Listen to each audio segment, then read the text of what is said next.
В День российской прессы в редакции Тюменской областной татарской газеты «Инарыш» работа в самом разгаре. Сдача свежего номера в печать. Редактор профессиональным взглядом смотрит верстку и вносит последние правки.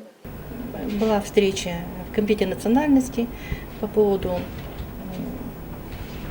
обновления мечети в село Андреевское. Затем мы полностью посвятили, здесь вот еще на страничке, по подписке на 2015 год, на первое полугодие. Об открытии и реставрации мечети, об итогах подписки, о празднике Маулид и других новостях из жизни Тюменской области можно будет прочитать уже в пятницу в 3-м номере газеты «Инарыш». Даже в праздник редакция полупустая. Журналисты все в полях добывают информацию о жизни татарского населения региона. Если мы в 90-е годы писали о том, что, допустим, сегодня создается, где-то строится, где-то обновляется, то мы сегодня уже пишем о их конкретной работе, чего они добиваются. Среди печатных СМИ, ориентированных на татар и мусульман, в Тюменской области есть и другие. Газета «Хикмет», «Истина» и «Муслим-инфо».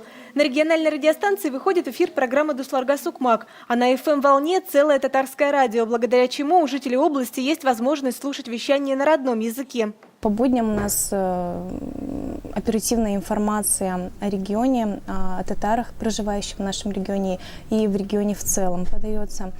Также у наших слушателей есть возможность поздравить своих родственников, друзей с какими-то знаменательными датами. Не лишены жители Тюменской области и регионального татарского телевещания. Вот уже 26 лет Гульсина Ниязова рассказывает о жизни татар в программе «Очер Шулар». Также выходят в эфир еще 2 региональные программы «Янасулыш» и «Сибир Йылдызлары».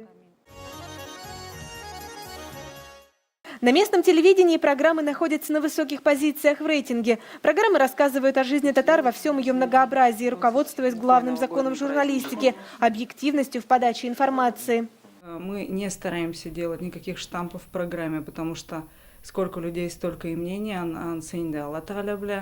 То есть ответить на конкретный вопрос может только Всевышний, поэтому мы эти границы четкие не переступаем. Большую поддержку местные татарские СМИ получают от правительства Тюменской области. По данным Роскомнадзора, в регионе зарегистрировано 10 средств массовой информации, ориентированных на татарское население. Информационный голод татарам Тюменской области точно не грозит. Несколько татарских газет, радио и телепрограммы. А узнать, чем живут татары в других уголках земного шара, тюменцы всегда могут благодаря каналу ТНВ «Планета». Кроме того, в регионе уже несколько лет действует филиал телерадиокомпании. София Хайруллина, Рамиль Нигматуллин, ТНВ «Тюмень».